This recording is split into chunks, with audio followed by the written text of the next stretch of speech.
Angel by Prize Picks. We have a very, very, very special guest.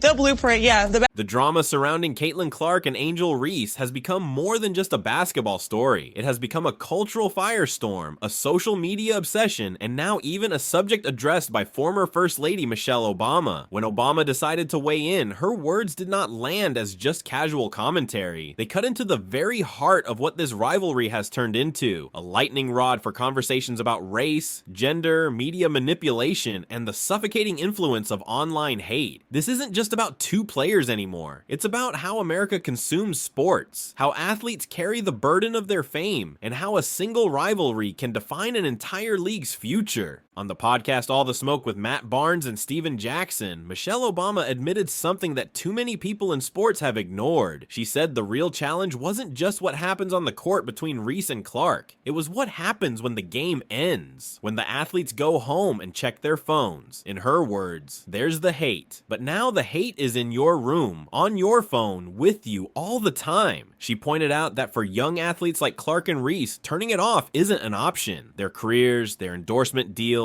their personal brands, everything is tied to the digital world. And in that world, the venom of strangers is never ending. Obama's reflection wasn't just an observation, it was a warning. The very thing fueling the rise of women's basketball could also destroy the mental health of the players at its center. But to understand why Michelle Obama's comments struck such a chord, you have to go back to where it all began.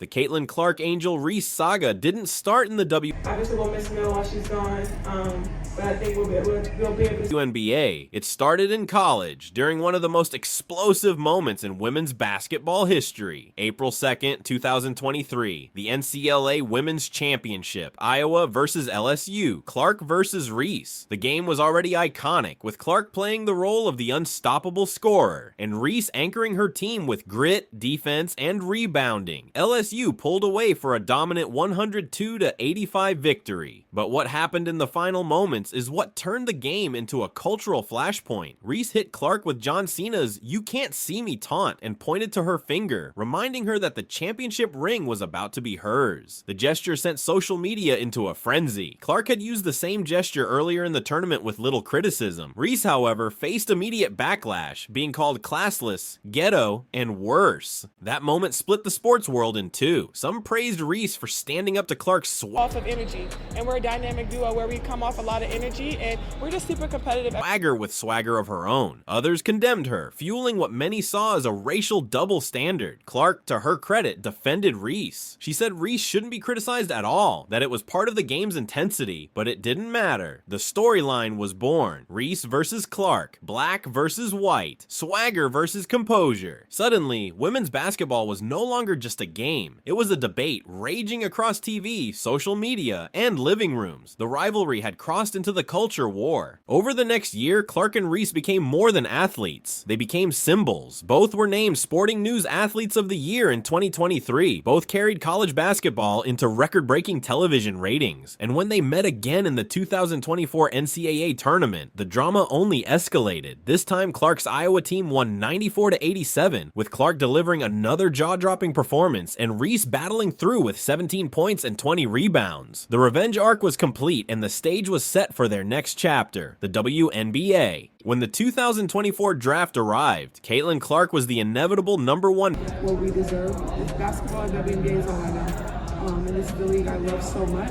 pick, chosen by the Indiana Fever. Angel Reese, picked 7th by the Chicago Sky, didn't have the same headline slot, but she had just as much attention. The rivalry had been carried from college into the pros, and every matchup between the Fever and the Sky instantly became must-watch television. For a league that had long been searching for mainstream relevance, Clark and Reese delivered it overnight. From the beginning, their games carried an edge. June 2nd, 2024, the Fever and Sky met in what turned into one of the most talked about moments of the season. Chicago guard Chennedy Carter delivered a hard foul to Clark, a play that was later upgraded to a flagrant. Reese, sitting on the bench at the time, appeared to celebrate the hit and skipped post-game media obligations, earning a fine. She brushed it off, saying, "It's not just because I'm a rookie, it's because I'm Angel Reese." That excited about that, but also still focused on prioritizing on things that we don't have within the team. Comment alone told you everything you needed to know. Reese knew her presence was polarizing, and she embraced it. Later that same month, on June 23rd, Reese dropped 25 points and 16 rebounds in a narrow sky win over the Fever. The rivalry was in full bloom. And then, on August 30th, Clark unleashed one of her best pro performances. 31 points, 12 assists, and a blowout win over Chicago. The back and forth nature of these encounters only deepened the narrative. Yet, in interviews, both women continued to insist there was no personal beef. Reese told reporters in July 2024, "People think we hate each other, but we actually get along off the court." Clark, speaking to Time later that year, said, "I don't get the narrative that she and I have a bitter rivalry." They didn't need to say it though. The media and the fans had already decided. By the time the 2025 season Maximize your life. You don't get these opportunities. A lot of people don't get these opportunities. Opened, anticipation was feverish. The Indiana Fever demolished the Chicago Sky in the opener, 93-58, but it wasn't just the scoreline people talked about. Clark was called for a flagrant foul against Reese, and the whispers of racial undertones began again. Online, social media turned the game into a circus. Allegations of racist comments directed toward Reese were investigated by the league, though nothing was substantiated. But the damage was done. Every play between Clark and Reese was now dissected, reframed, and politicized. To some, Clark was the victim of jealous aggression. To others, Reese was the target of systemic racism and misogyny. Somewhere in between, the truth that these were two young athletes trying to find their way got lost. The heart of the controversy lay in three threads that kept looping back into the story: race, physicality, and media fabrication. It started with that 2023 taunt and the racial double standards exposed in its aftermath. A March 2025 academic study even concluded constant voice, and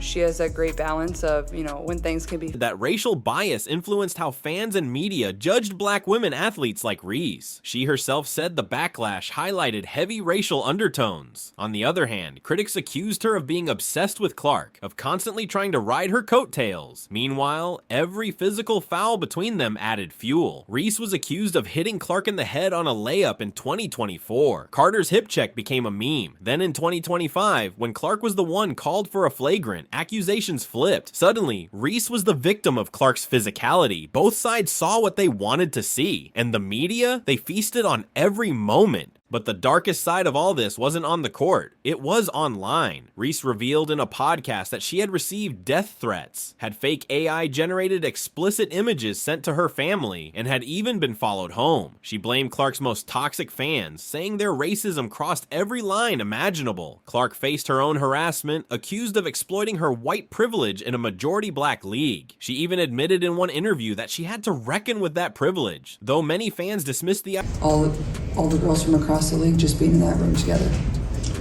Next question. Idea entirely. In short, both women were being eaten alive by the same machine that had elevated them. The internet had taken a rivalry and twisted it into a battle of identity politics, racial tension, and personal hatred. That's why Michelle Obama's words hit so hard. She saw what was happening and called it out plainly. This wasn't just a rivalry. This was reality TV masquerading as sports, and the players were paying the price. She even compared ESPN's coverage to reality shows, pointing out how much of it was about drama rather than basketball. To her, it was a sociological study, a reflection of how society consumes conflict, especially when it involves young women of color and white women being pitted against each other. Still, through all the noise, one truth remains clear. Caitlin Clark and Angel Reese have changed women's basketball forever. Their rivalry has boosted attendance, driven up merchandise sales, and brought unprecedented media coverage to the WNBA. Whether fans love them, hate them, or can't stop debating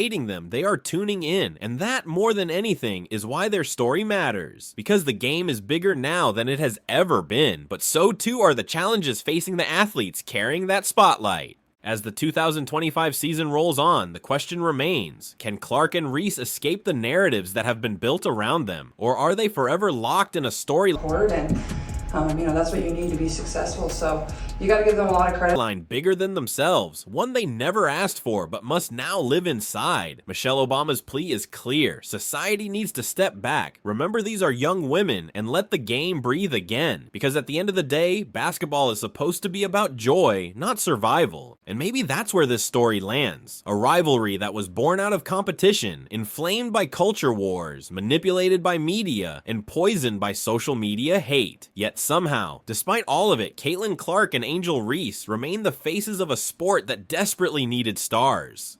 For better or worse, their names will forever be linked. And maybe that's the tragedy and the beauty of it all. The idea that two athletes can lift an entire league, even as the world tears them down in the process.